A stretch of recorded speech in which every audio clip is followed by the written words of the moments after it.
Bismillahirrahmanirrahim. Sedikit tentang sholat, karena orang-orang Grab ini banyak yang sholat, kemudian harus cepat-cepat.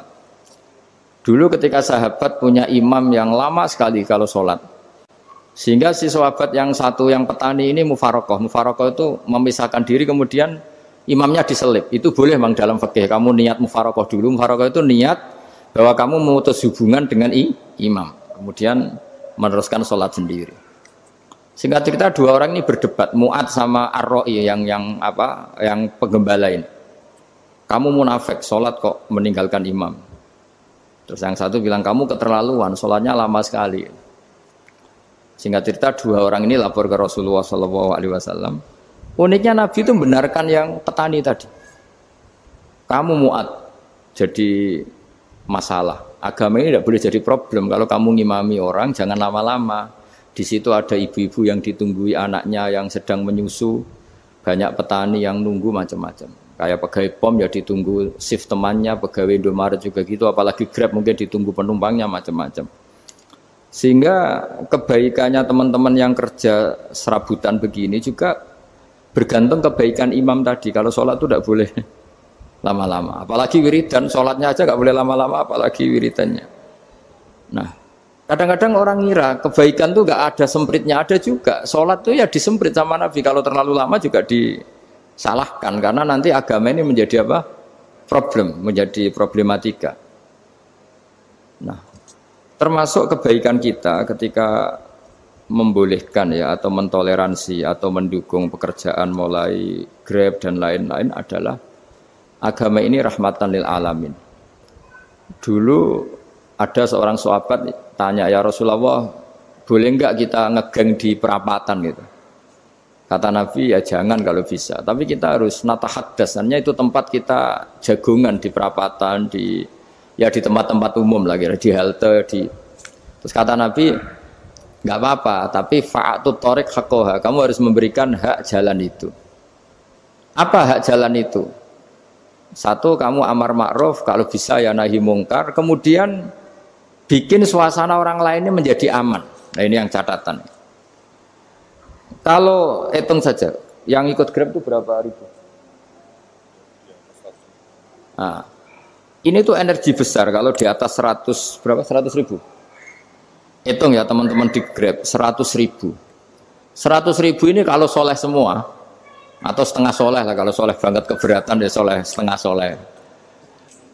Itu ada, ini sudah saya pikir, ada kebaikan yang menyebar di seluruh Nusantara yang berjumlah 100 ribu. Ini luar biasa.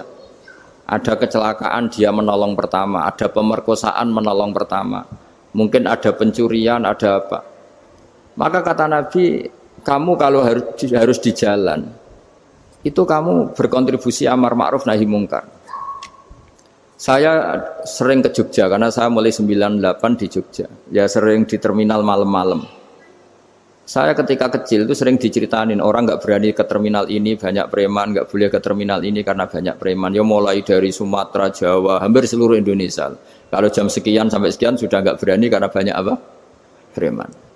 Itu uniknya preman-preman itu selain dulu ditangani tentara dan polisi. Itu urusan negara ya kali itu, dan kita ngapresiasi. Itu hilangnya yang permanen itu bukan saja ditangani ABRI dan polisi, TNI dan polisi, tapi ditangani kultur. Banyak mulai orang soleh, santri dagangan di situ, ada ojek mangkal di situ, supir taksi mangkal di situ. Terus di sini orang-orang soleh yang menghalau ketika ada perempuan digoda atau perempuan dicopet atau apa. Terus lama-lama jadi kultur bahwa kebaikan ini dominan.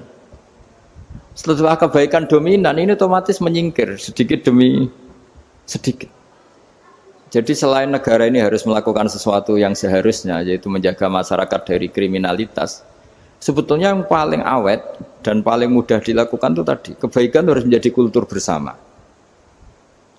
Sehingga kalau terminal kemudian ada mbak-mbak jilbaban yang dagang, terus pak-paknya soleh, ada musola yang hidup, ojeknya juga gitu, terus supir taksinya, lalu kebaikan ini menjadi nilai bersama. Saking jadi nilai bersama, ibu-ibu yang takut atas dirinya, nggak ngojek kecuali pak ini karena terkenal amanah, nggak naksi kecuali pak ini karena terkenal amanah. Dan kita Indonesia itu ingin seperti itu, sehingga amanah ini menjadi nilai bersama dan otomatis menjadi keamanan bersama. Cara wong Jawa itu tego nitipno anake karena dijamin aman, tego nitipkan istrinya juga karena dijamin aman. Nah, kalau kebaikan ini juga menjadi satu nilai jual dan kita bisa mengawal secara serius, itu alhamdulillah betul. Nah, dimulai dari mana? Satu, mental kita takwa. Kedua, sistem sosial, bahwa kita terkoneksi oleh indukan ya, juga terkoneksi oleh kepolisian. Maksudnya karena kita terdaftar, kalau ada anak hilang kan tinggal ini yang bawa wahyu misalnya. Jadi saya mohon, semohon-mohonnya, kebaikan ini harus jadi nilai bersama. Setelah terminal itu banyak orang baik, otomatis yang ini tuh menyingkir itu. Akhirnya apa? Nanti yang bos-bosnya toko itu ya hanya nitipkan sama orang soleh. Yang mau nge-grab juga hanya titip sama yang soleh. Begitu seterusnya. Sehingga jadi siklus kebaikan yang bersama. Nah, ini yang dimaksud Quran, wa tamiru bainakum bima'ruf. Iktimar itu namanya urusan bersama. Ya, saya ulang lagi ya. Jadi orang Arab kalau bilang iktimar itu urusan bersama. Sehingga bahasa Arabnya konferensi besar itu kalau di NU disebut apa? Muktamar. Muktamar itu menjadikan urusan publik dirembuk, itu namanya apa? Muktamar. Nah, di antara kebaikan yang diinginkan Islam itu wa tamiru bainakum bima'ruf. Urusan kebaikan ini menjadi urusan apa? Bersama. Ya, saya contoh itu kecil saja, itu mesti dikandani sama orang-orang tua, jangan di terminal ini sampai jam ini, jangan di perapatan ini ketika sudah jam begini. Tapi barokahnya orang soleh bertebaran di mana-mana itu. Yang tukang grab ya di mana-mana, yang penjaga toko ya banyak yang soleh, yang ngojek, yang macam. Sehingga di terminal itu nyari tempat sholat ya gampang, cari tempat duduk ya gampang, nyari orang amanah ya gampang. Bahkan lama-lama yang nggak amanah ini nggak laku. Dan ini yang kita inginkan. Dan ketika nggak laku, akhirnya dia kalau ingin laku harus amanah. Atau ingin laku harus tobat. Nah, agama ini urusan bersama, sehingga Allah mengistilahkan wa tamiru bainakum bima'ruf. Jadikan kebaikan ini urusan bersama. Sehingga karena ini urusan bersama, ketika kita jadi kiai juga harus, kalau misalnya tadi ada Gojek kok makmum, atau Grab kok makmum, atau supir bis kok makmum, kiainya harus cepat sholatnya. Jangan baca surat Baqarah, nanti diomel-omelin penumpangnya.